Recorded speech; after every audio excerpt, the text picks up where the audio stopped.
So you are here means that you still, we will continue, okay, to move on. After this, we'll have 2 more sessions, then we'll be done with this. And we will need you to give us some feedback so that we can improve. So yesterday I was talking to Roslyn, he said this course we can have many versions. We can do a children's version, use cartoon. We can do a Chinese version of this. Yeah, so there are many possibilities of this as well. Okay, so today we'll be going into session 3 of our course, which is on mission strategies and planning for short-term mission trip. In case you're wondering what is STMT, it stands for short-term mission trip. 我们今天会主要来分享宣教的策略和如何筹备短宣，这是我们今天呢想要分享的课题。Last week we started posting our recording on YouTube. The last I checked was this morning. I think we give thanks to God that there were 79 to 80 views. 就说其实在网上是有，到底谁看我不知道啊，先不要问我。Okay, this is actually posted on YouTube. Maybe you have watched it. Okay, there are 80 views. Okay, 79 to 80 views. So we thank God that even those who cannot come, right, probably they are so blessed by watching the YouTube video. Yeah. Okay, so before we go into today's lesson, let's come before God in prayer. Let's prepare ourselves to receive His word. Let us pray. Father, we thank you for drawing us to you again. We thank you for letting us come before your very presence to learn, to have a glimpse of what is the different mission strategies that we can use now in the 21st century. But Father, regardless of what strategies we are using, the heart of mission should never change. The heart of wanting to reach out to the people who have never heard about you. The heart of wanting to meet their needs so that they will be able to sit up to listen to your gospel. The heart of holistic mission should never change, regardless of the time, regardless of whatever strategies we are using. Father, today as we come before you for another session again, we ask that you quieten our hearts. We ask that you humble ourselves before you so that we can learn more about how to effectively carry out missions, how to effectively reach the people of this generation. We ask that your Holy Spirit be with us, your presence be with us, and for those who are on their way to join us, we ask that you bless their footsteps so they can quickly join us and we can learn together as much as possible. And all this we pray in Jesus' name. Amen. Okay, so today's first activity is this thing called Think, Pair, Share. So you need to find a partner, okay, and preferably someone who has attended last week's course. If you didn't attend, it's okay. Take this as an opportunity to learn. If you have attended, take this as an opportunity to assess yourself. If you can teach someone, it means that you have learned the topic. I always believing teaching is learning twice. So if you can teach someone, it means you have mastered the topic. Right? So find 2 to 3 people, preferably pair up with those who did not attend last week, so that you can share. You can also revisit some of the important concepts that was covered last week. So what are we going to talk about in this sharing session? Okay, how holistic missions will look like in a short-term mission trip. So first of all, you got to articulate what holistic missions is about, and then we can use that angle, alright, to talk about how holistic missions will look like in a short-term mission trip or in a short-term mission. And what do you understand of doing short-term mission with a long-term goal? Something we covered last week. So hopefully we have given it some thoughts, because today it will be your turn to share, okay, with one another. So let's take maybe the next 5 minutes, okay, find someone, 2 to 3 people, maximum 4. If it's more than that, it will become a mini tutorial. Okay, about 3 to 4 people, and then after that, we will invite the groups to maybe share some of your points. Alright, so the next 5 minutes belong to you, so please look for a partner and you can begin.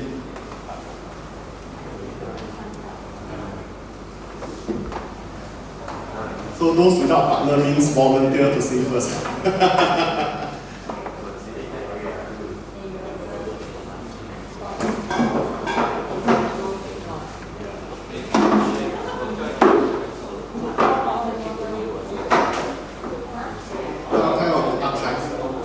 We are doing Think, Pair, Share, so find a group of 2 to 3. Okay, this is what we are doing. This is what we are doing.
Another 2 minutes to conclude your sharing, and we'll invite some of us to share.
Thank you so much for the active discussion and learning. Okay, in the interest of time, we have to move on. So maybe I see 4 groups in front of me.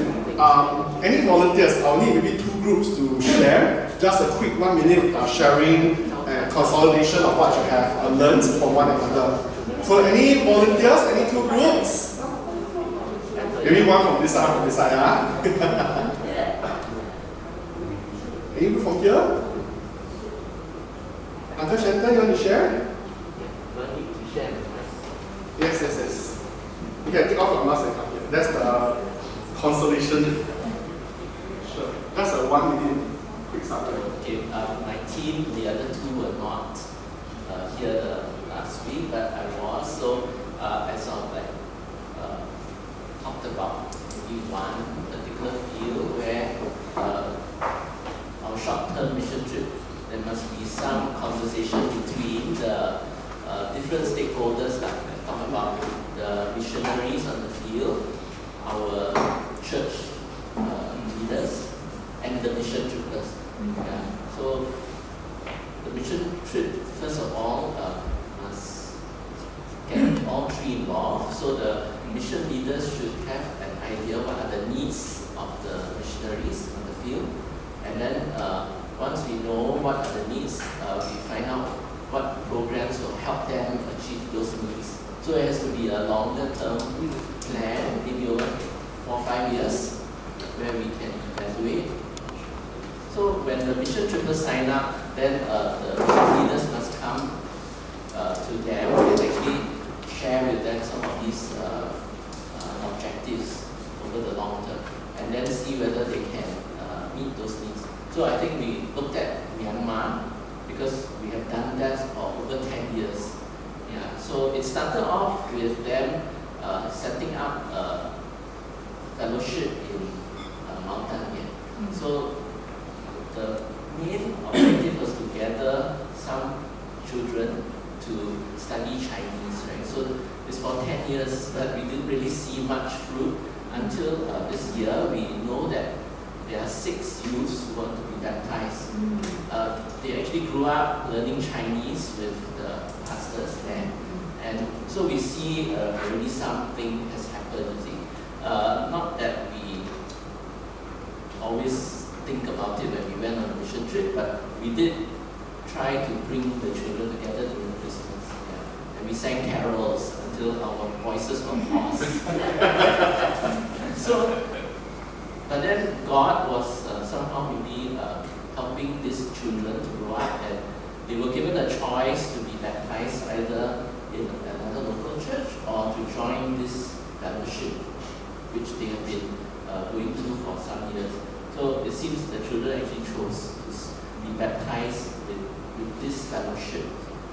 Yeah. So over the 10 years, there have been some ups and downs. Not everyone was keen because they didn't see the fruits. So we were told we should review what we were doing.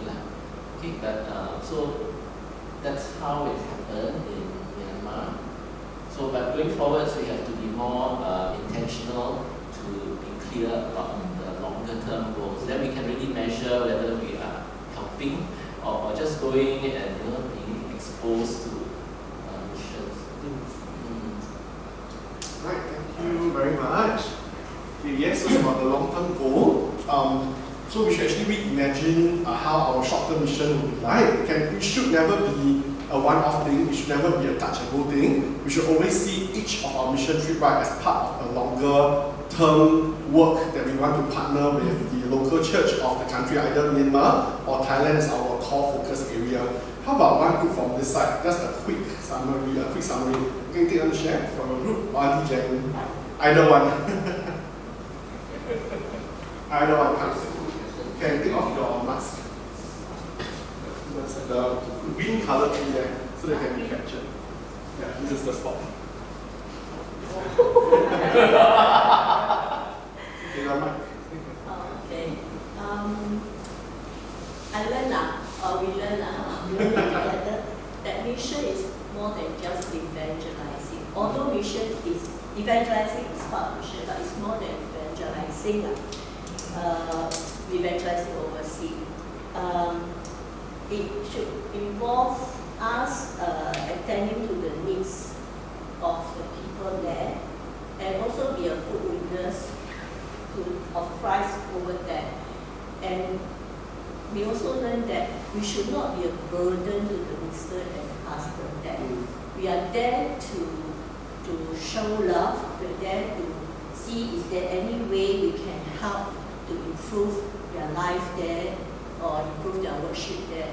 So we should not be burdened there. And mission should also be one that is with a long-term view in mind. So when we go there, we see a certain needs, then how can we as a church be of help to them with some adaptation? Then we can come back and feedback to our church and involve our congregation so that they know, oh, there is this place that we go in, and this is how we see the people there, their needs there. Do we want to be involved? Is that where God wants us to be involved? So this will be a long term, and we can then craft out plan that maybe 5 years term plan or whatever, so that we can continue to support this church to a point where they can grow, mature, and big enough to be self-sustaining. Then I think the idea of we going mission that we love is to build relationship. It must be a link between that our church and that church there, where relationship and connection are there. Then if there is things that they need that we think we can help, maybe in terms of care or certain material, then we can share. It may not be adopted stock and barrel. We have to share with them the material with certain adaptation that fit their culture and all that, so that it be meaningful to them. What we actually do in terms of certain means and method may not be relevant or applicable there. So you need certain adaptation. But the main theme of the teaching may be the main theme, the same theme, but adaptation and adoption has to fit the needs and culture there. So I was also sharing that culture, especially food, I must say we Singaporeans are spoiled for food. We have a lot of choices, anything. So when we are out there in mission, the food that they serve are their best. Usually they will give us the best. The best may not, in your opinion, is the best. Sometimes you may not even dare to eat. Seriously, I've seen enough. But you must not reject their offer, because you are going in there to understand the culture of that. You're going there to share love. Can you imagine somebody is giving you the best out of love and you reject? It's very hurting. So you must learn how to adapt yourself, eat the food that's awesome to you. Alright? So this is one thing I learned. And don't say, I don't like this, is not like that. Never say things like that in front of your host. Never reject anything that's offered to you. I have even been offered some blood and wine. Just drink. That is once in a lifetime experience. Then it keep you warm. It's the best, So you learn to take this. Then I have been given fish that is full of what you call milk fish in Philippines. Very difficult to eat, every bite you bite is warm. So you got to eat very, very slowly. Otherwise you get choked. So I learned. Then I got bean phobia. There was one time in Philippines they serve green bean like. Then you eat. I really want to vomit that, but I excuse myself and do whatever I need to do. But you don't reject it, you eat. So I just want to share with us, brother and sister here, when you go mission, don't have high expectation of your living facilities, of your food. I even stay in bamboo. They last minute they built all this bamboo. Then that time I saw scorpion, yeah. You just have to stay prayer and just sleep. Because they really take time, chop, and then build bamboo. Then the toilet is made of also pineapple leaves. And then it's U-shaped. So you face inside. Then upstairs is open roof. Then you imagine the plane flying, that kind. Then when I go there, I was with Americans, so it was very. It was culture shock for one American pastor wife. They are very curious with the wife. They want to know how the wife. Then they follow her to the toilet. So she really went through a traumatic time like that. She need actually to be put aside from house. So I just want to warn when you go mission field, it's good to bring a sarong for ladies. Yeah. So you want to do anyway, because sarong is easier. That's not umbrella. Umbrella not very nice. Sarong, I usually have this sarong that is just like a tube. You just bring along. You pay for you do business. It's very convenient. I just want to share this. Thank you for the very interesting sharing. Really, the key word here is actually being adaptable. When you go for mission trip, definitely don't expect to be as luxurious as in Singapore, right? That spirit of adaptability has to be there. Yeah, just so you know, we are there to bring the love of God to them. Okay, and our early pioneers missionary actually show us the way. You know, for this Angmo come to China, this part of the world, it is a big sacrifice for them actually. Culturally different, the sleeping conditions are different, but yet because of the love of God, they actually come here to live amongst us. They even dress like us, and they even learned our language so that they can communicate with us. You'd be surprised that the word we use to call God, you know, Shangdi, is actually from the Catholic Church. The Jesuits went to China. They are thinking of a term, how do I make the Chinese address God? So they call this word Shangdi. It's actually from ancient Chinese, alright, the king, the god of the heavens. So that is actually the most sacred of the Chinese. So they adapted it and we use Shangdi now to address God. Yeah. Okay, so just a quick quote from two very famous missionaries. One is Ralph Winter. He said this about holistic mission: organize our deeds for deliberate discovery and exposition of God's glory, and concern for poverty and disease eradication on a global scale. What is the outcome? So that evangelicals have a voice which will make the world sit up and listen. If we do not tend to the needs of the people, if our whole objective is only to share the gospel, people will not sit up and listen to the gospel because they do not see you living out the gospel. If you want people to sit up and listen to the gospel, you have to attend to their need first. You have to show them the love of Jesus, the action of the gospel in their life. Okay, by Ron Steiner, need for a balanced and holistic ministry with Christian love demonstrated through social ministry and deeds of kindness, both evangelism and social ministry. Right, and Jesus devoted, is a good living example, devoted a great deal of time healing sick bodies that he could have spent preaching.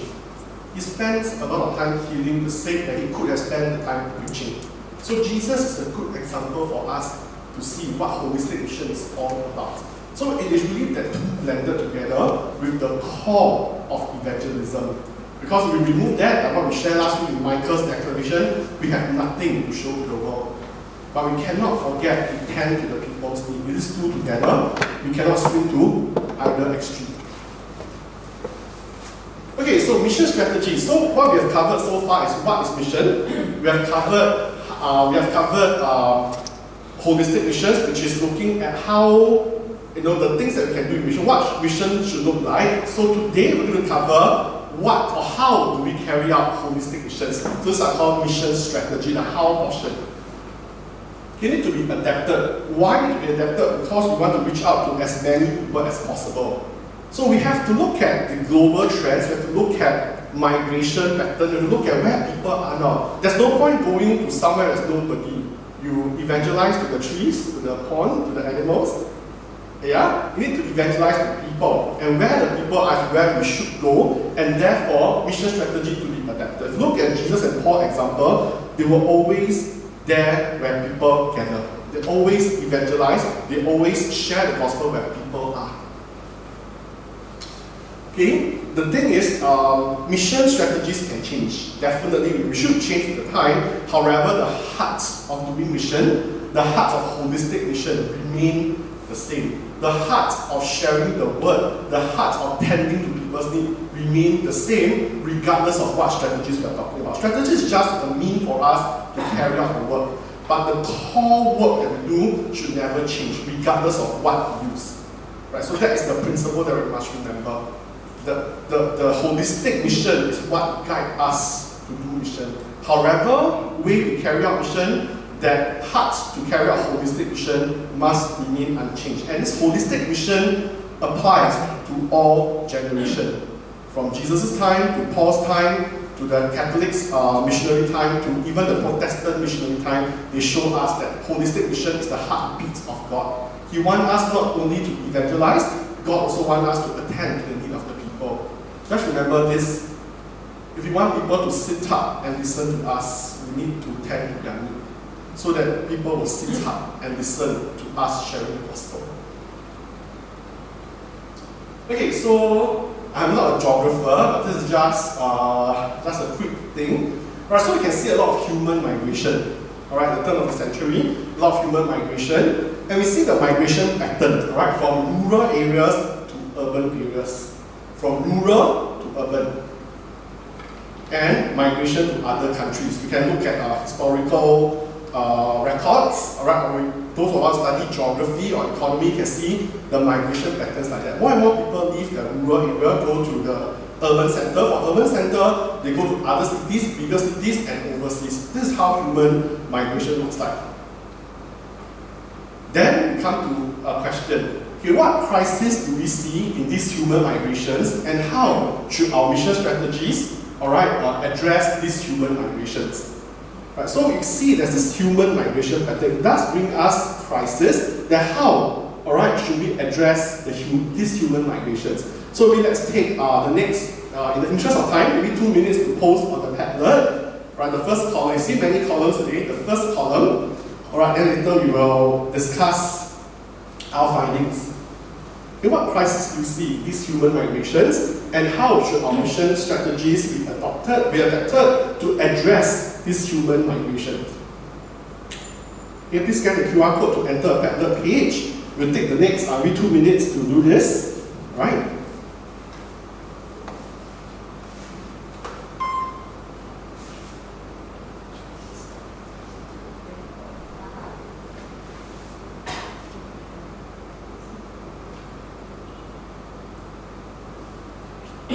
Everybody's in.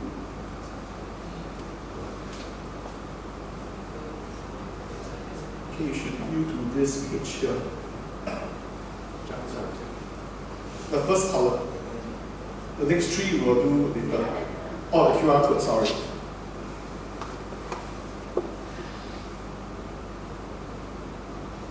You will still need this page for subsequent discussion, so later when you're done, don't close the page. If not, you will scan the QR code again.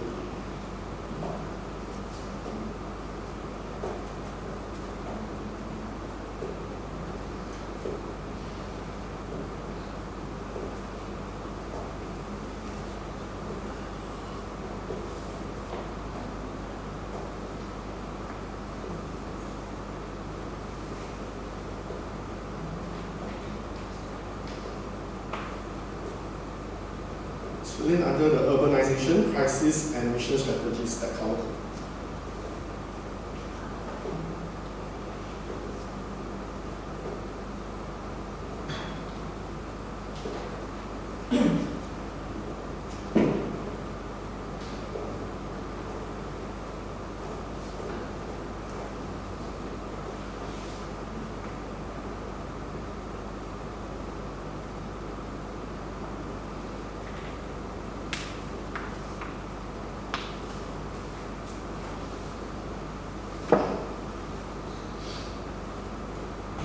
Shelter, physical help and support. Okay.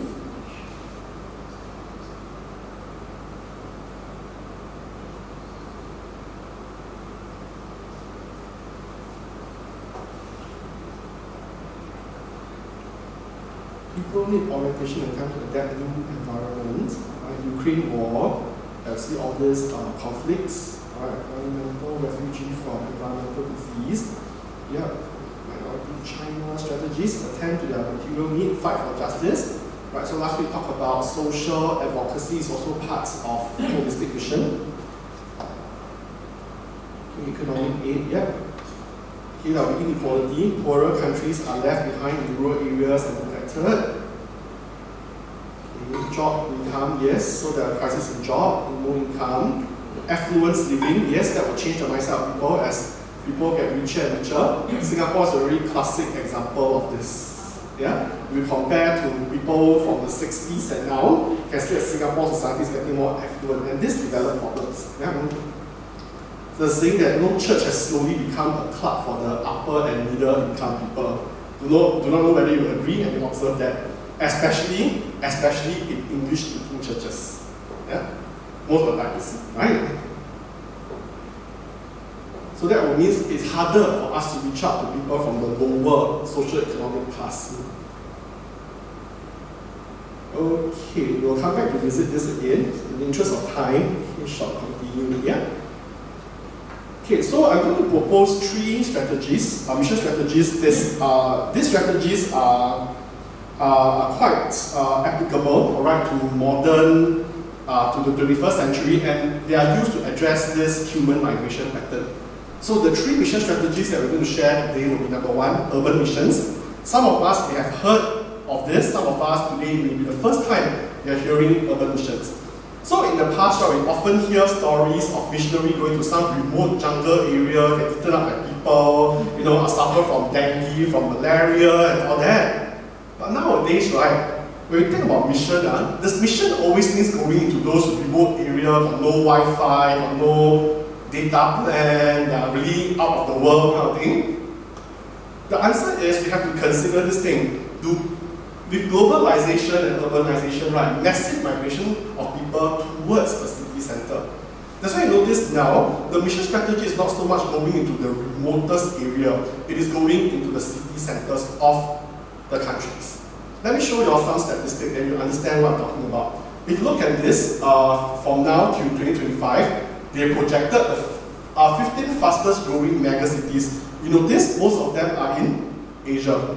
Right, you can see in India, Calcutta, alright, it's in Pakistan, New Delhi, Tokyo, alright, Shanghai, Manila, Dhaka, even Bangladesh, it is going to be a mega city, right? And of course in a South American country as well. Now, do you know, right, which will be in 2030, which one is the world's biggest city in 2030? Make a guess. The clue is, the city is somewhere on this map. By projection, by 2030, which city do you think will be the biggest city in the world? Tokyo. Notice a lot of them are in Asia. A lot of these growing cities are in Asia because Asia economics, especially in developing countries like India, China is definitely picking up, and by then it will be one of the world power. India and Pakistan are picking up as well. So it actually gives us a lot of opportunities, right, to this thing called urban mission. In a nutshell, alright, people are gathering at the urban center because the urban center is where opportunities are there, right? Job opportunities, trading opportunities, opportunities to connect with the outside world. So a lot of the people from the rural area that are migrating towards the urban side of the country. And this provides opportunities to reach out to multitudes of people at one shot. Because this is where the people gather. Right? This is where the people gather. If you go to remote village, you find that you have to do multiple spots. Because everywhere is just scattering small group of people. But in the city center, in the city, right, everybody gathered there. If you look at Paul's example, he always went to preach in the town, in the city. Right? When he evangelized, always in the big city. Because that's where the people gather. At the marketplace, that's where people gather. In the synagogue, that's where people gather. Okay, and then this gives us a lot of opportunity to reach out to people. Okay, in the idea of holistic mission, we evangelize to them, we tend to their need, we evangelize to them, we train them in the skills so that they're able to survive, like what you have shared in this new urban environment. Okay, and then they become our gospel ambassador. As we share Christ with them, as they become disciples of Christ, they become the ambassador to bring the gospel back to their hometown. So notice, instead of us going to 5 different villages, we go to the city center, we do our urban mission. In the urban mission, the people come to you, right? We could be coming from 5 different villages. So one shot you reach, you can reach out to the 5 villages already. That is the strategy. Little Reverend will elaborate on this, so I don't want to talk too much about this. If not, then he has nothing to share later.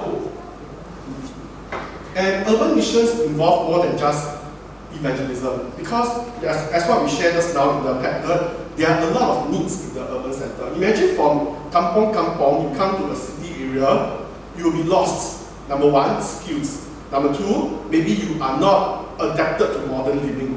So this provides a lot of opportunity to do social enterprise and skills training. We can open up skills center, teach them how to earn a living, how to manage a business, teach them some living skills.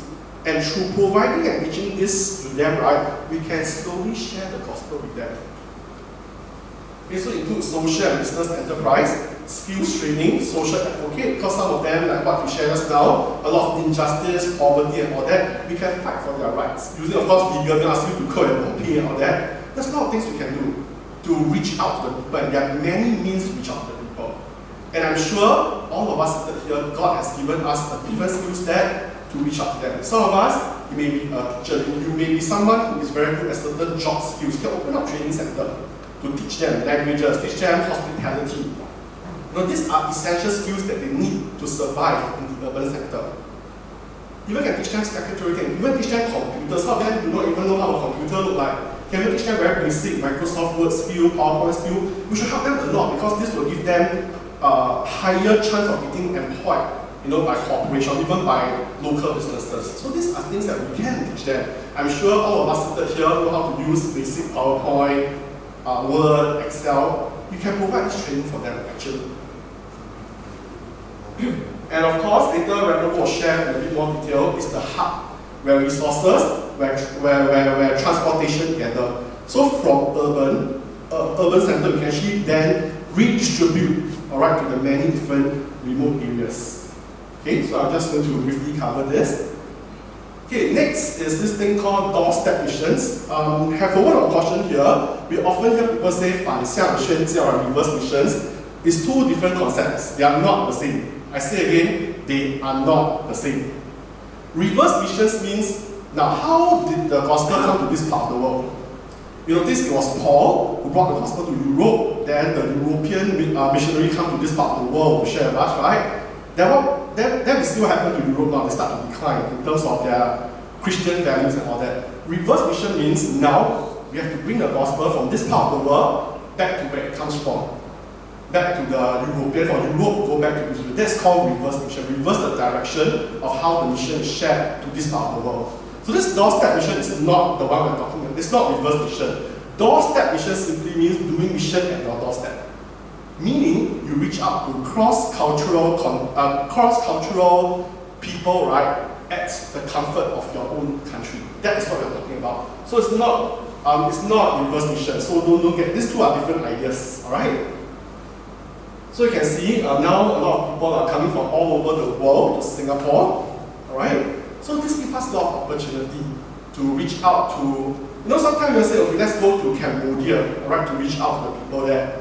But it may not be as simple as you think going to Cambodia, to certain villages, or even to Phnom Penh to do mission work. But then we have Cambodian workers with us here. You know that there could be a Cambodian Christian community that we can reach out to, or there may be Cambodian workers, you know, that we can reach out to them. So we don't have to go far and abroad to do mission work. So this is just some statistics to show with you, with all of us here. You can see this gives us a golden, it's 2015, so I think many years later this number will go up, definitely go up. So you can see from here, right, God has given us a golden opportunity to reach out to the many nations here. So you don't even have to travel out of Singapore to go to the nations. God has placed the nations at our doorstep. All we have to do, right, is to be a bit sensitive to the people around us.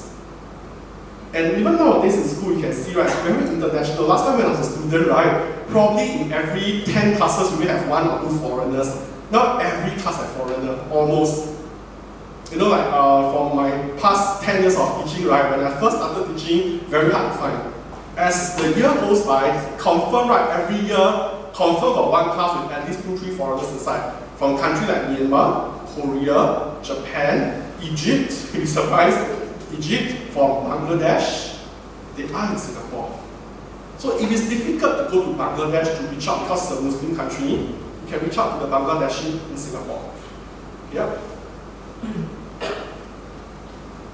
Basically, how to do the mission strategy is the same as urban mission. Later, Reverend will share how similar they are. That's why you notice it's the same pattern. You befriend them, tend to their need, share the gospel with them, and they become your missionary back to their own country. And they are powerful missionary, you know why? Because they know their culture better than you. They are powerful missionary. All you have to do, right, is to make sure that they are grounded and they become true disciples of Christ in Singapore.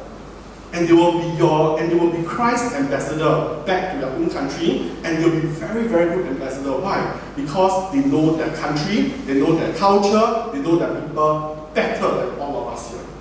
We have to learn their culture. They know how to contextualize the gospel in their culture. They know how to contextualize living as a Christian in their culture. For us, it's difficult because we have to learn. We are not Bangladeshi.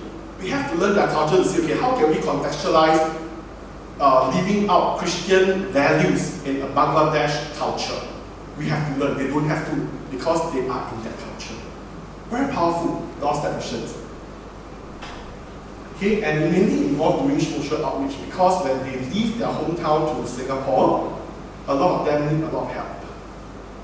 So that's why holistic mission is to be covered first. Because if we don't have the concept of tending to their need and all we want is to share the gospel only, they will not sit up and listen to you. We have to do a lot of social work to reach out to them. You know, social advocacy, feed them, make sure they are fed before they can even share the word of God with them. If not, they will not sit up and listen to you because they still have to answer.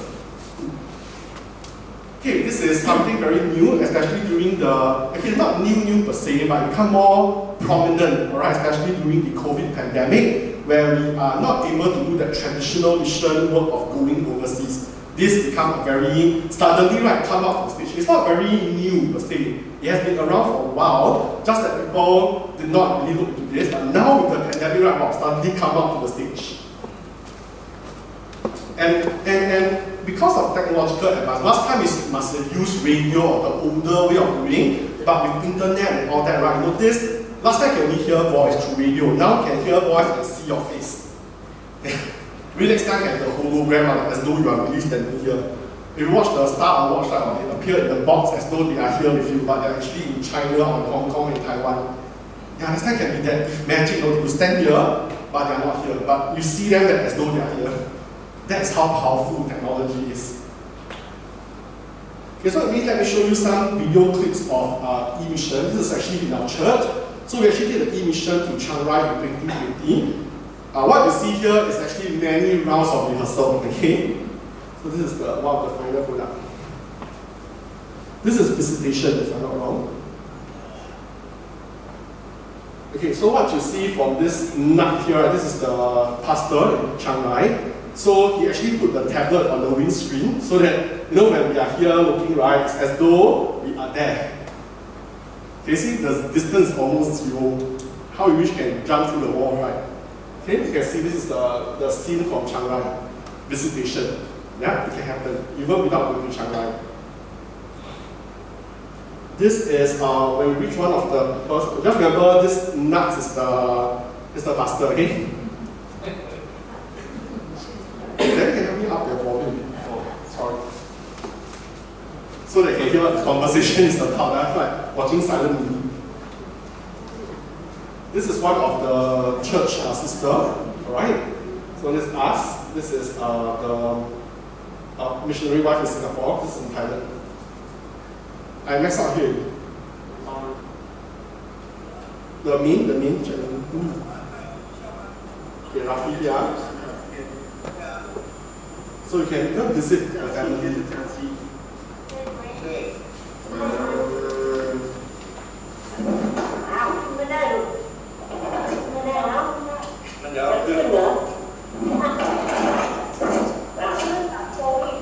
See, so how close we are, even though we cannot go there, it just feels like we are there. Yeah, forward the next slide. This is a children's event we did for them. You can even teach them songs. So this is the youth here, this is the youth there. Okay? And basically see they can actually catch up the action.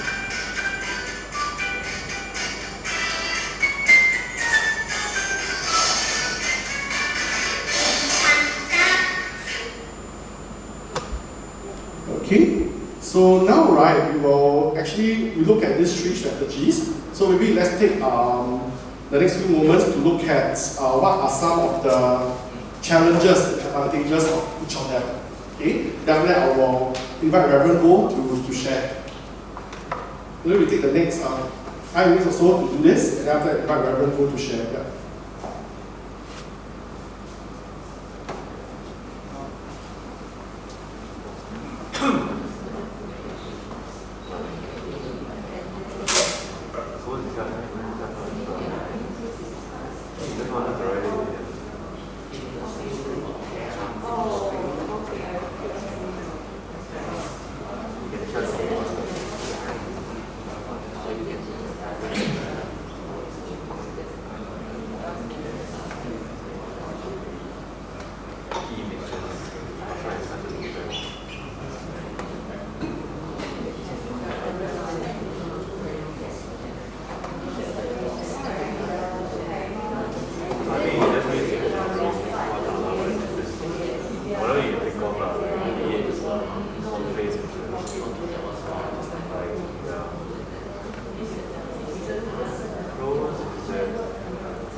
Can you see the QR code?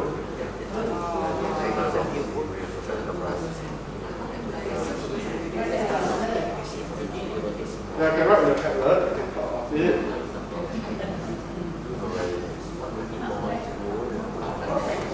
You notice there are 3 columns. One is the doorstep mission, e-mission. Oh, yeah. You can talk about it and you can read one grab key or discussion responses into the tablet.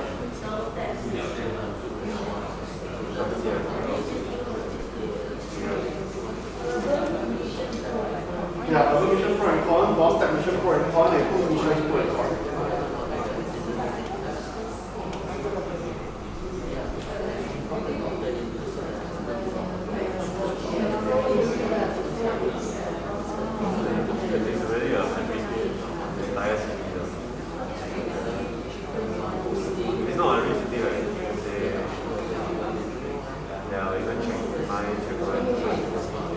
Those cities are better to slow down, mature enough to like be able to self-learn.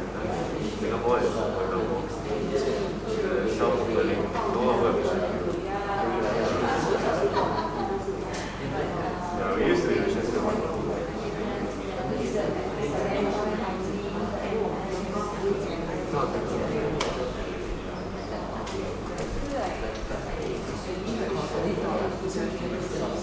Flexible timing. Because when you need to go for overseas mission, right, timing is fixed. That day means that day, right? This one is any time, your own timing. Okay? Later, Reverend will share the pros and cons of each of them.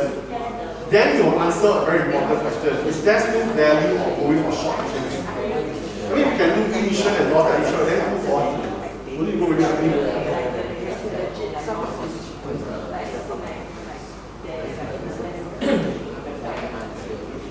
Give me 1 minute because in the interest of time, we need in fact our Reverend to share his thoughts with us.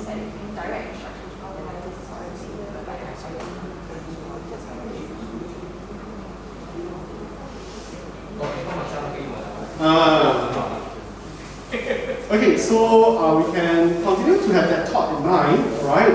So now we'll invite Reverend Bo to actually share, alright, his thoughts on the 3 mission strategies, and he will answer the golden question. I'm sure in our heart, right, we have this question in mind. If we can do e-mission and doorstep missions, right, then what for go overseas to do missions? Is there still value in going to the mission field? Is there still value in organizing short-term mission trips? Alright, so we'll invite Reverend Bo to share with us.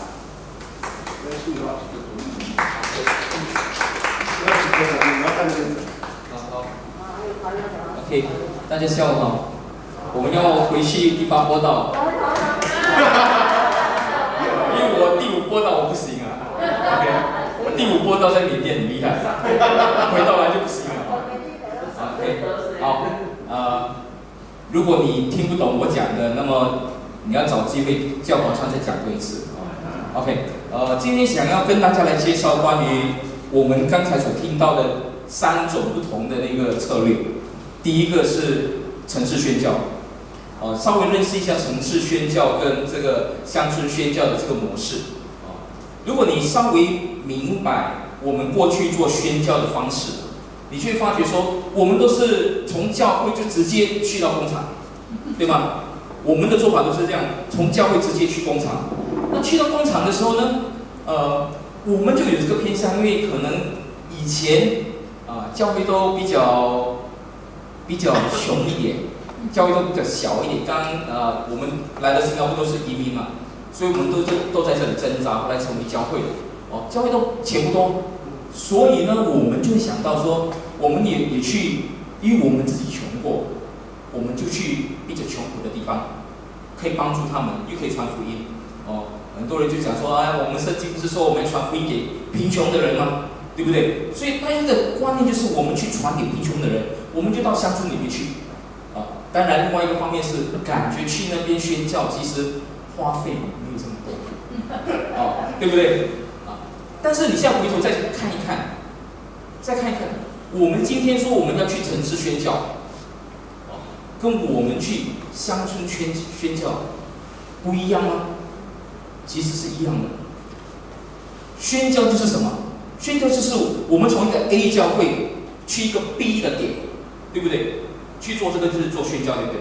但是如果我们走下去看的时候，城市宣教的想法是什么？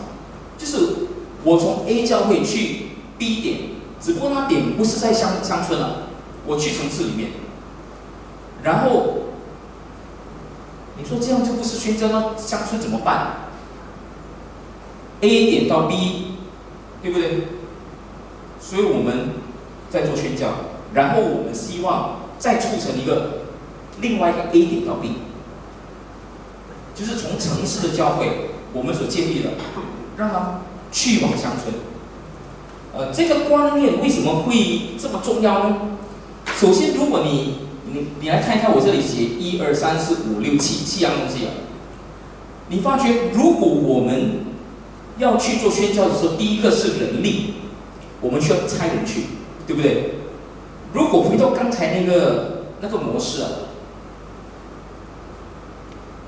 我们要去1、2、3、4、5、6、7个乡村，我们要差7个人去。如果我们相信圣经所说的，每一个地方我们要去建立教会、宣教，我们需要派2个人的话，我们需要派14个人。14个人很多，不是每个教会可以做到。但是如果你派去城市呢，1个城市，所以派几个人？派2个人去。我们可以开始做了，把这个城市的教会可以做起来。但是如果你要去乡村每一个乡村做，你先要差派14个人。但是我送到城市之后，城市有足够的人可以去乡村，只要他们愿意。所以我们这里我们只需要派2个人，可以促成7个不同的点，可以往那里去做宣教。第二，钱，我们过去做乡村宣教的时候，我们每一个村都给钱，对不对？每一个村都给钱，然后我们其实去了这个村，就觉得我们亏欠他，我们就要奉献钱给他们。结果我们要去7个不同的城市7个乡村，7个点里面，我们要分7笔的钱，给的太少，我们心里过意不去；给的太多，我们很担心，对不对？他们怎么使用？但是如果我们只去一个地方，我们只需要专注的帮助这个教会，给他们资源。当他们成长之后，让他们去帮助乡村的教会。那我们的资源其实是比较集中，而且我们很可能可以很容易掌握看到这个城市教会的成长。第3个是时间。如果你们做短宣的人，你们知道我是以前几乎每年都带短宣队的人。我们以前也是做乡村布道的乡村的宣教。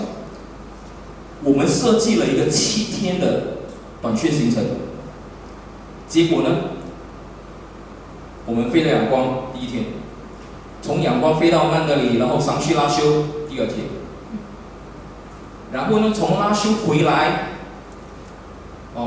回到仰光第3天了，仰光回新加坡第10天了。我设计一个7天的行程里面，4天在路上，3天做工，看到吗？但是如果我去城市呢，我第一天飞到城市可以马上开始做工了，对不对？飞回来1天，结果我在那个城市里面最少可以做5天。如果设计一个7天的一个宣教，时间上省了很多。第4是资源。我们说我们去乡村步道，那里有没有那个彩色笔啊？有没有那个美术纸啊？我们担心这个东西，对不对？它有没有投影机啊？有没有电啊？以前我们去到乡村，他们没有电，我们还要买发电机给他们，你知道吗？买小型的，因为我们去那边以后，只是需要一个小小的喇叭，我们带一个键盘去，然后我们带一个小喇叭，能够有放一个投影机。够了，所以我们不需要给他很大的发电机，但是我们要是考虑到去那边需要电，但是你去到城市呢，这个问题比较小，对不对？因为城市比较发达嘛，我们担心的东西比较少，我们所需要的东西比较容易找。第5，技术。我们去到乡村。我们是变成什么都不会做，你知道吗？我们想放一个电影，怎么放啊？因为他们没有那个投影的板，然后要去拿一块白布绑来绑去，那白布都会摇，我们都不知道怎么做，对吗？结果我们去到那边很多东西我们做不到，我们想教他们，他们听不懂，学不会。技术上我们变成我们一走。就算你把那个影片留下来，他们也没有办法再播了，因为他做不到，他们没有那个技术。你把所有器材留下来，他也做不到，没有技术。我记得我刚去缅甸的时候，我去到茅台面，我问他们为什么？因为我认识一个卖手机的一个商人，华人中国商人，我就问他为什么你不带一些平板来到缅甸卖？他说缅甸没有市场，为什么？因为缅甸使用电脑的人，除了大学生之外，而且很少大学生在用，其他用电脑的人都在工作，工作的电脑是留在公司的。他一回家，他不带电脑回家的，你知道吗？他们没有带工作回家的习惯，所以他不需要平板。他们上网吗？上网，他们只需要手机，所以手机很好卖，平板没有人买。你突然发觉我们教的东西没有用，但是疫情一来，马上它改变了。为什么？因为你没有一个手提电脑，你不能上网，对不对？你在家里怎么办？所以大家开始去买手提电脑，我们就一个一个教，怎么样进去，怎么样可以使到他们不用按什么密码就可以进到 Zoom 里面，我们要开始教。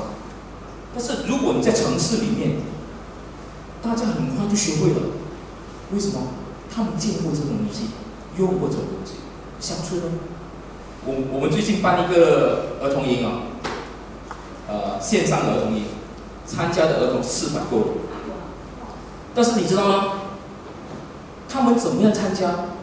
他一个教会，一台电脑，一个摄像机拍着全部人，在 Zoom 上面，你知道吗？一个教会就一台电脑不是像我们这样的话，每个人可以自己一台电脑在你前面，没有这么简单。所以你发觉说，我们技术上我们有很多问题做，你去乡村做。第5是语言，对吧？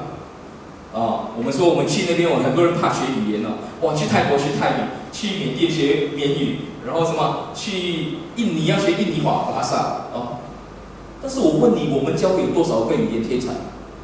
你问你自己就知道，学语言是很难的，我肯定的告诉你，学语言是很难的。如果我们教会要做5、6个国家的宣教，都是在乡村的话，你要学他的语言，我们哪里有这么多的天才去学语言？但是有一样事情，我告诉你，每一个国家的那个大城市，他们都一定是他的教育中心，他们一定是他们工作最容易找到的地方，所以呢，他们一定要接触外国人，对吗？因为他们要接触外国人，他们必定会懂得怎么跟外国人接触沟通。我们去到大城市是不需要太多的学当地语言的。所以有人问我，你去到阳光怎么生活？我告诉你，我去到仰光第1个礼拜，我为了要找吃的东西，我就在我住的那条大街上走，一间一间店的去走，看到有小吃店，我就走进去，拿起他那个菜单，只要没有英文字的，我放下菜单就走出去了。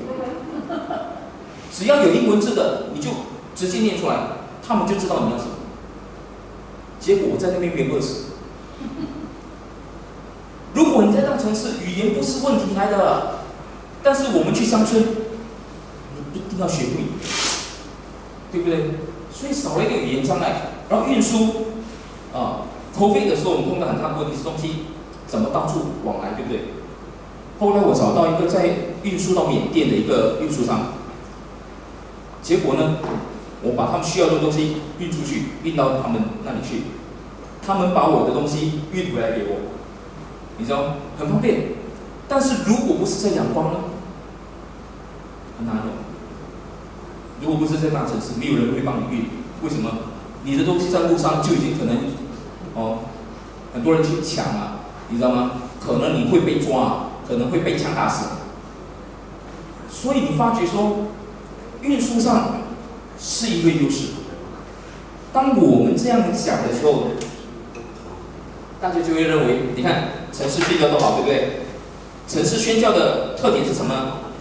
它在城市里面它是教育中心，所以它有能够跟外国人沟通的能力。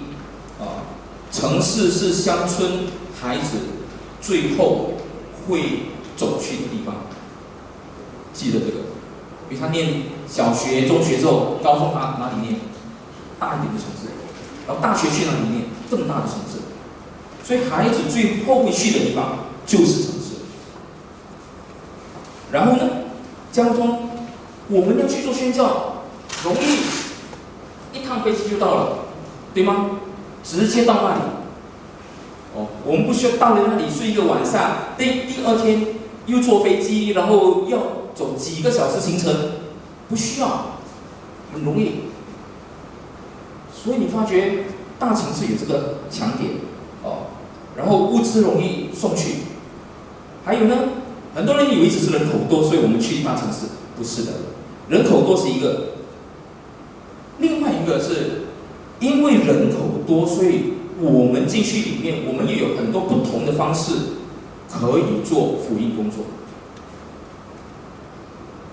然后它还有一个好处是，它一定是金融中心，所有的大城市，所以我们汇款很容易，我们不用担心怎么样把钱送给他们，对吗？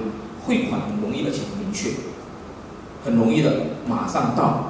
好像我要汇款到马尼拉，我的朋友那里，马上的，我现在马上转，马上到，他马上可以去你们那，很直接。所以城市宣教有这个好处。那么问题来了，城市宣教这么好，乡村宣教还要做吗？还要不要做？我城市宣教这样好，那乡村宣教不要做了嘛，对不对？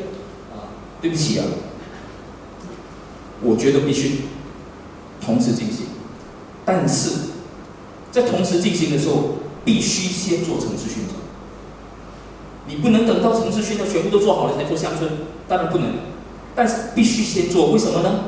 如果你先做乡村宣教，你做起来了，这些孩子信主了，你训练了，结果他走到城市，你城市还没有预备好，他走到城市就不见了。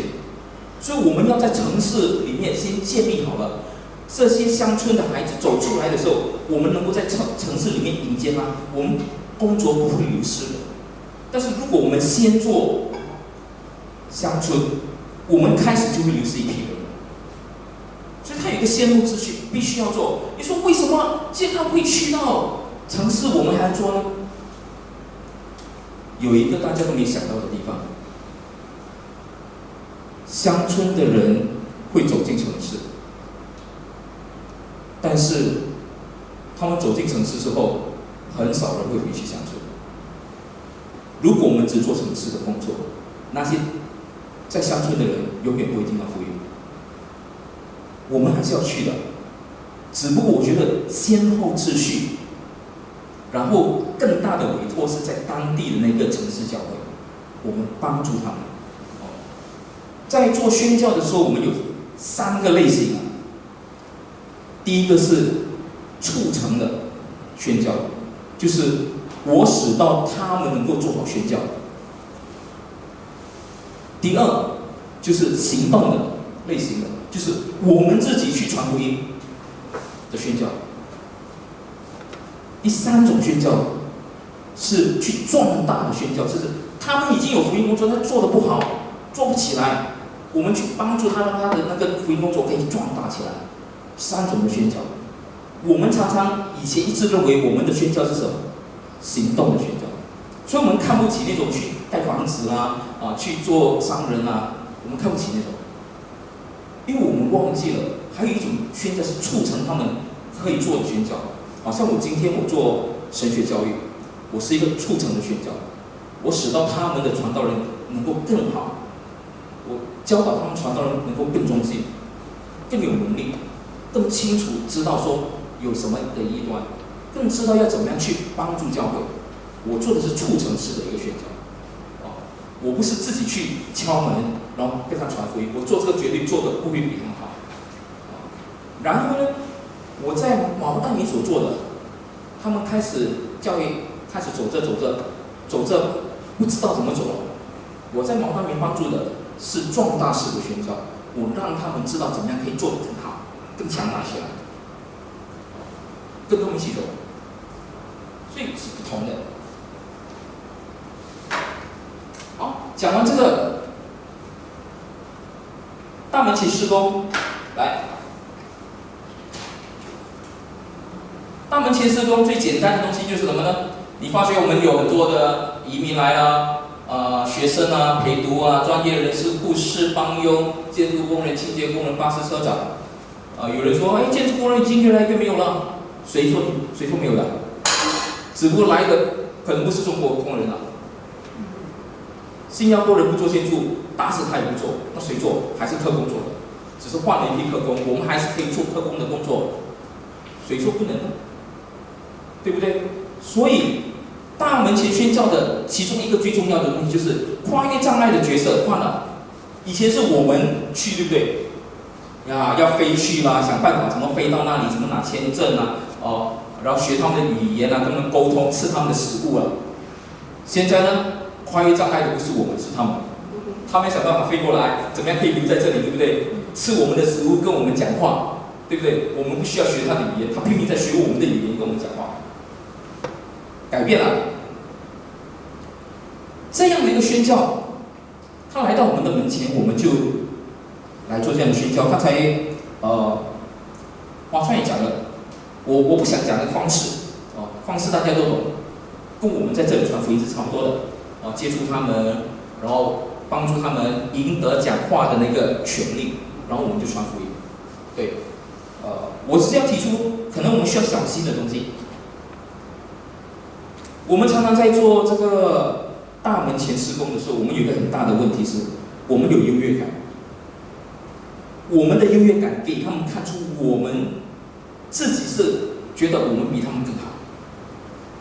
他们来到这里，我要说的是，他来到这里，他们一个人来到，他们需要的是朋友，他们需要是可以信任的人。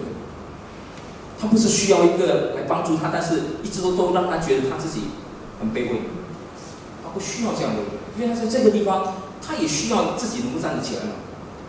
这个是我们其中一个比较大的问题。第二是，刚才有人写有伸缩性是吗？对不对？那个是好处还是坏处？好处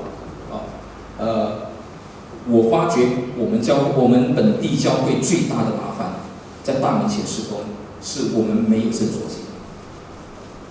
什么叫有伸缩性？记得这一群的人，基本上大部分主日是不能够来聚会的，但是教会很少会为着他们的缘故，在周日开特别的聚会，让他们能够来。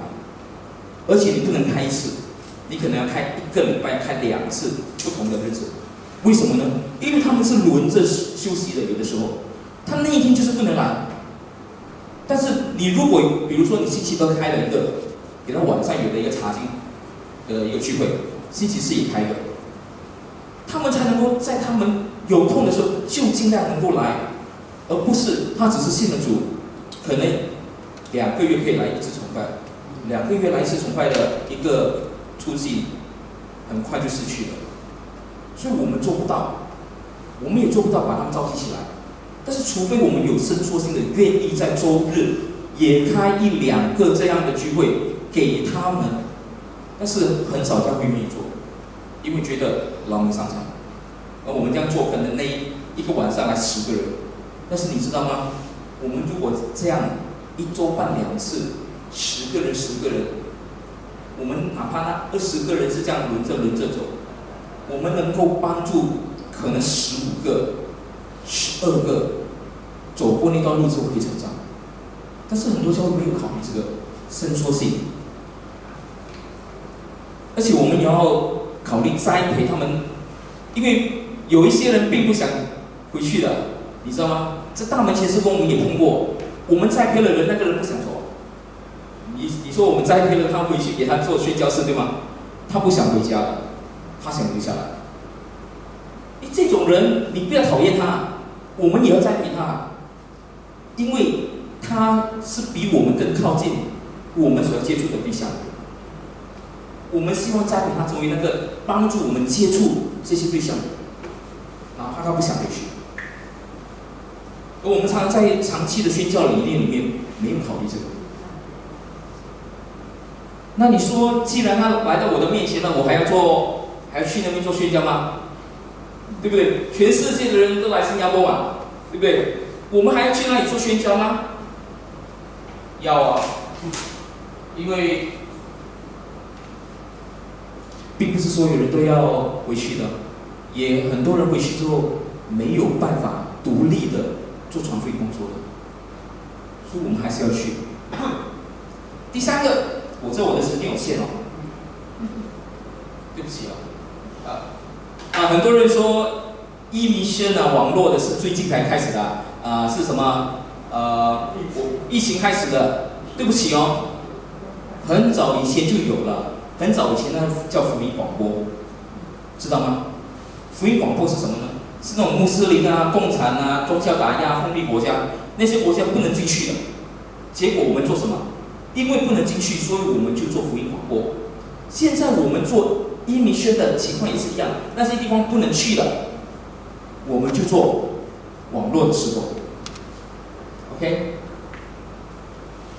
所以通过网络的施工，我们就可以接触不同的地方，哪怕你把门关起来，像缅甸现在停发那个签证，我没有签证，但是我还是教了这么多学生，每个礼拜教书，帮助他们认识主，帮助他们懂得怎么样牧养教会，做了很多。我也在网上做牧养的工作，我在缅甸的那个仰光西洋堂，我是他的区牧所以我也做牧养的工作你知道吗？也做都有的。然后我还在他们的团契里面讲道然后我还每一个月去在线上为毛大明的教会主持那个主餐所以我们在线上做。那你说线上做有什么好处呢？线上做很好，不用出国，不用签证。有人说不太需要花钱。如果你真的想花的话，如果你用Zoom，一年180块，你的配套可以一直用，很够嘞，180块可以做了然后你所需要的团队很有伸缩性，你可以去做视频，你可以借着线上不断的换团队，做各样的方法那么同样回来这个问题了，还要去短宣吗？Missions都可以做了，你们的答案是什么？去，为什么？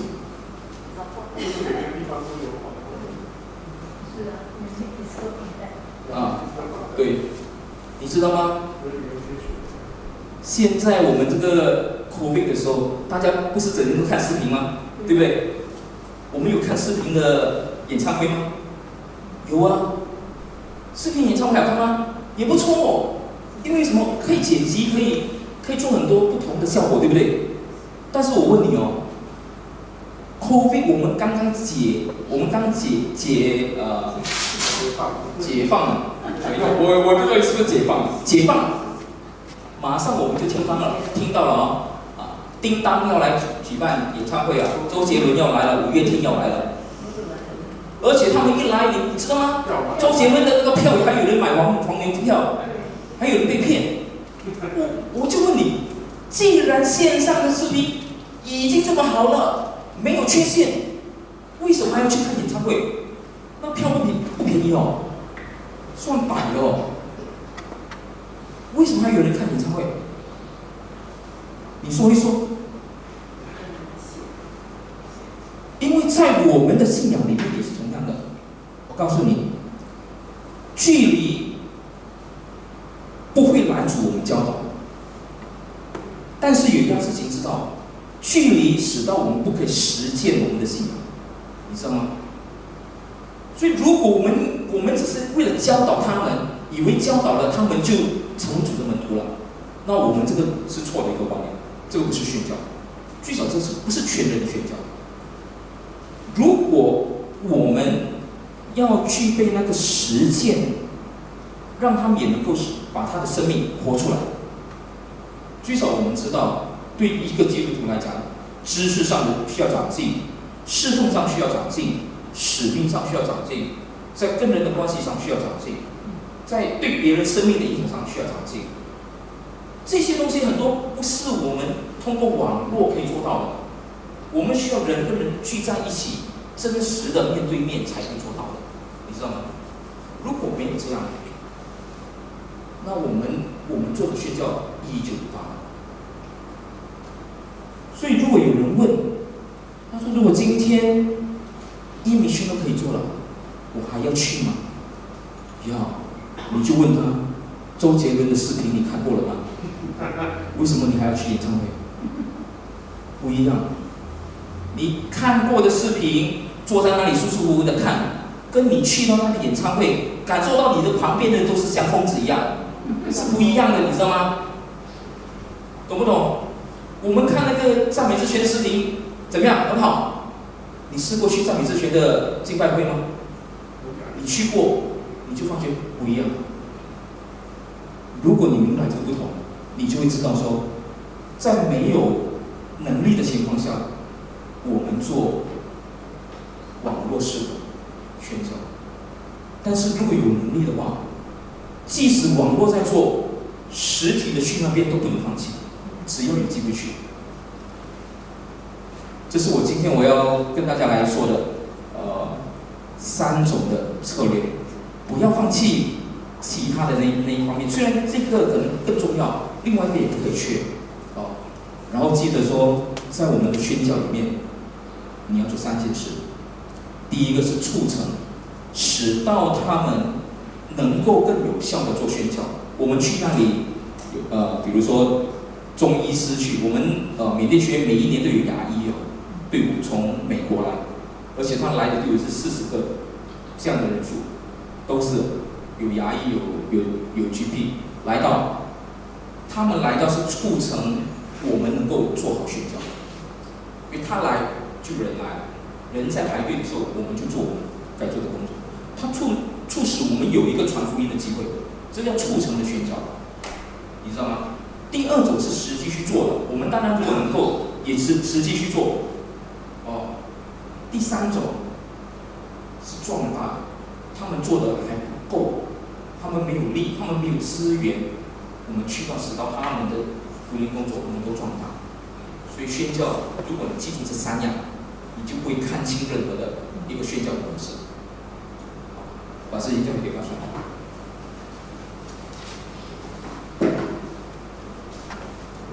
Okay, so we thank Reverend Go now check to channel 5. Okay, so very quickly, since we are talking about mission trip, right? So just want to share with us some things that we look out for when we are planning, because some of us may have opportunity to actually plan for a mission trip. So just give me slightly more of your attention, okay? For this before 3, 4 people like that. Okay, so keeping in mind when we are planning for any mission trip, how long or how short the trip is, we need to keep in mind the long-term goals when we carry out short-term missions, which is what we have discussed previously. We discussed with the local pastor or missionary how they would like to partner the mission team. It is always a partnership. Alright, so I'm very glad now that we walked the talk. So Raynard, who is organizing the year-end mission trip to Chiang Rai, we're actually doing this. So Thursday, we're actually having a conference with the local pastor, with our missionary, to really sit down and discuss how we can be a blessing and not plan whatever we want and force it down their throats. This is never the way to do it. Okay, set the objective. We must have an objective for the mission trip. Although last week I did share, we need to be mindful not to go to a mission trip, a mission in mind, but we still need the objective so that we are clear what we are achieving for this mission trip. It could be the first of the 5-year plan. Maybe the second trip we go there is the second of the 5-year plan. Then we can see a growth and development. And this will spur our members to want to continuously join the mission trip because they see the growth.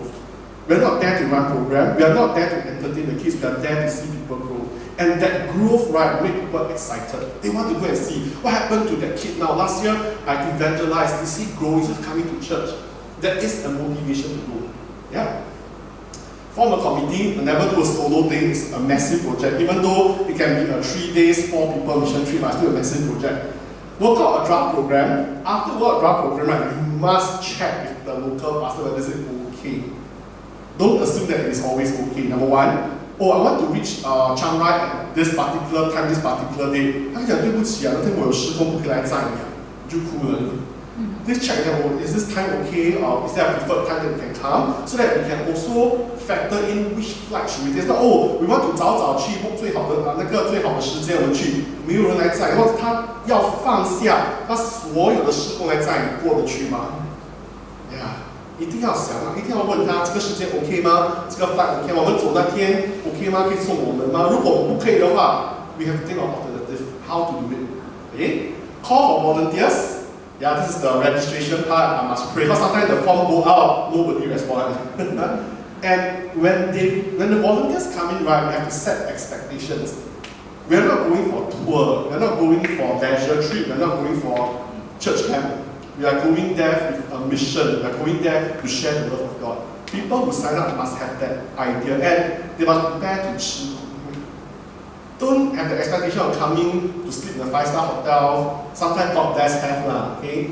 Don't come with this idea of going to be pampered, to have the American breakfast. No. Okay? We need to know what we are going there for. Okay? And share with them the importance of prayer. We are going there for spiritual warfare. Prayer is important. Yeah? Next few slides are very practical things, but we often miss out. So I want to share with all of us. Collection of important information of the participants. Sometimes we miss out to ask them, do you have any food or drug allergy? It's very important. Because we always think that, okay, everybody should be okay, so when you say give Panadol, you know some people are allergic to paracetamol, the ingredient in Panadol. When they eat them, their eyes will swell like a goldfish. Then how? 那边找不到医生，或者可能那个宣教师需要放下他的工作配去医院，as he cause burden again. You need to ask, do you have any drug allergy? Do you have any food allergy? Now, what Auntie Jenny shared, we need to be respectable to the food. Sometimes this is a very important factor that we can tell the missionary politely, oh, this brother is allergic to peanuts, so cannot eat. I think they will understand. It's not that we don't like food, it's really for a genuine concern. So as a team leader, you need to be aware of everybody's condition. Because when the food is offered, sometimes our team members will be too shy to reject. But as a team leader, you know, hey, 他不可以吃花生的, then you need to stand up for the person. Tell the local pastor, 对不起啊，传道不可以吃花生。Yeah, can skip the person. 他传道也不会生你的气，因为他真的是对花生过敏。So as a leader, you need to have this information at the back of your mind. So you need to read through and rehearse your mind. Who is allergic to what? Who is having what drug allergic? Yeah. Okay, based on the program, draft out how to split the work up amongst team members. Very important. Make sure everybody has an active role today. Nobody should go there to slack. Because if you have a member who go there doing nothing, right, that member will be a burden to the team. 他就一开始搞破坏，没东西做完。So even how minor the role is, right, also set the role for the person. Yeah. Okay, plan training program. Last week we have shared. You need to have skills training. So if you are going there to run the children's camp, 每个人会做吗？不一定的。How to facilitate? How do we lead song? How do we teach? Yeah.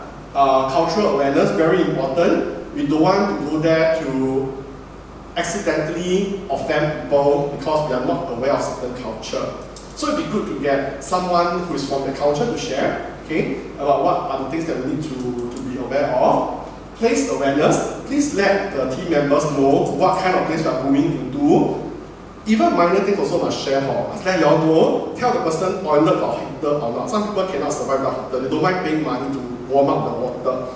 Or they tell them the place don't have heater. You have to boil water to bathe. Right? Need to let them know.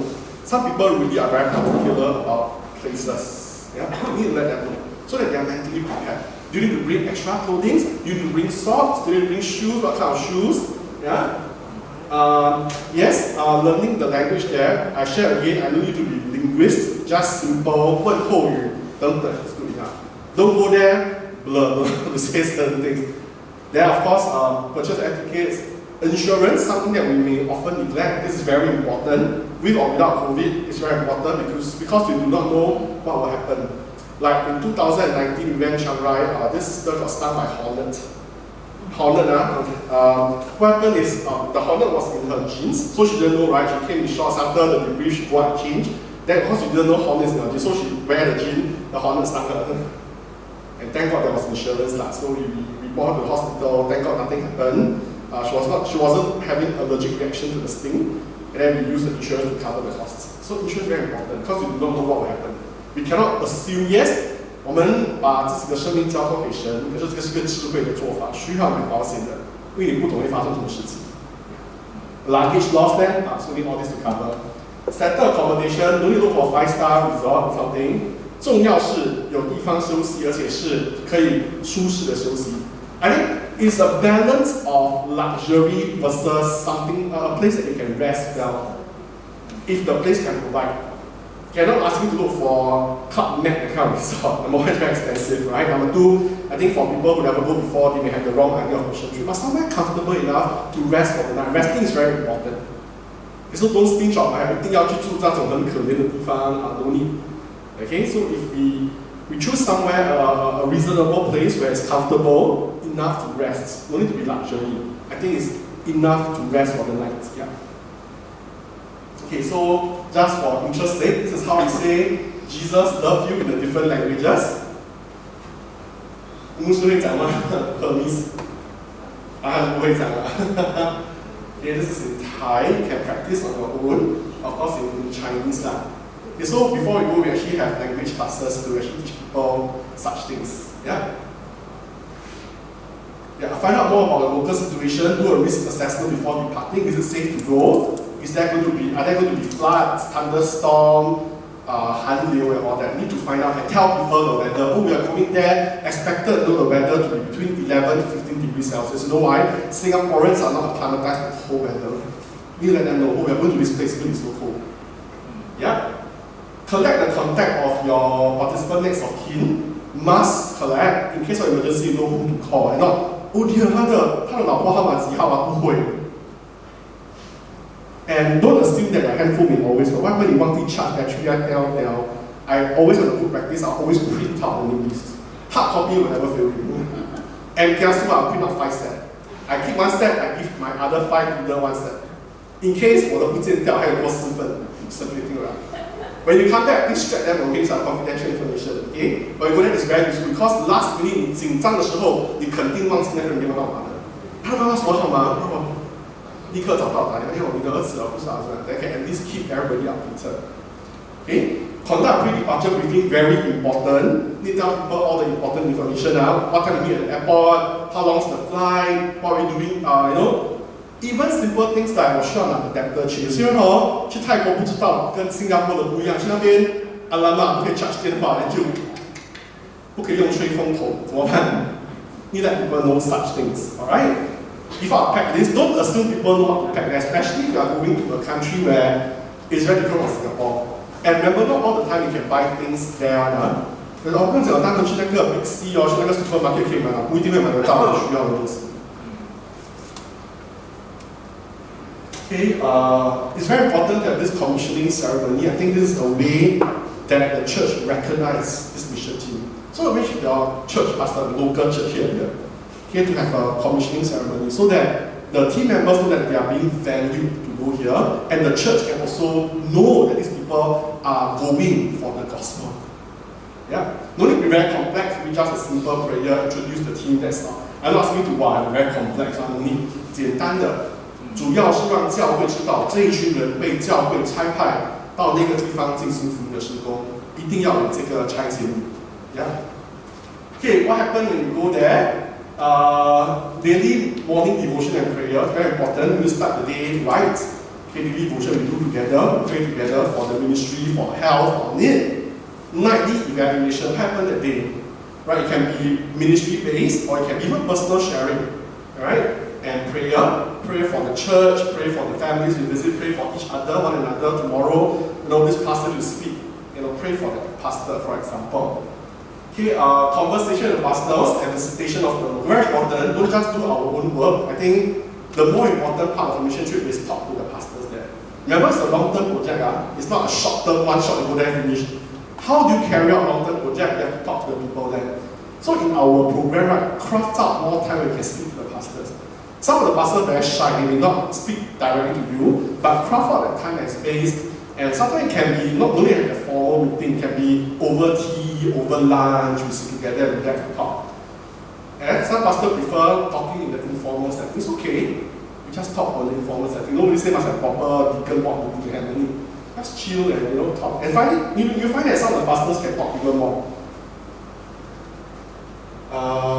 Look out for physical health, remind members to drink water and rest. Especially some young people go there very excited after the debrief, will go and play with one another, will go and post on social media, then forget to sleep. Sleeping is very important in mission trip because our days are very long. So you must remind people to stay and drink a lot of water.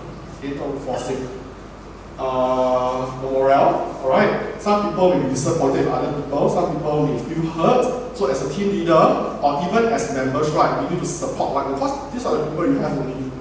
Support one another. If anybody feels down, talk to someone. If there's any conflict, before I blow up, please solve the undercurrents. If you know that 这个姐妹跟这个姐妹开始有点争执的话 please settle this before it blows up. Because anything blows up on the mission trip is going to affect the entire morale of the team. And it may affect the ministry one, serious. So we observe it, we find that people are having conflict, what happening with one another. Before it breaks up into a large-scale argument, solve it. 用爱心去劝导 not asking you to scold them, ignore like that. 爱心劝导 let's find out what's the cause of the conflict. And in love, tell them, okay, can we put this down and focus on what we need to focus.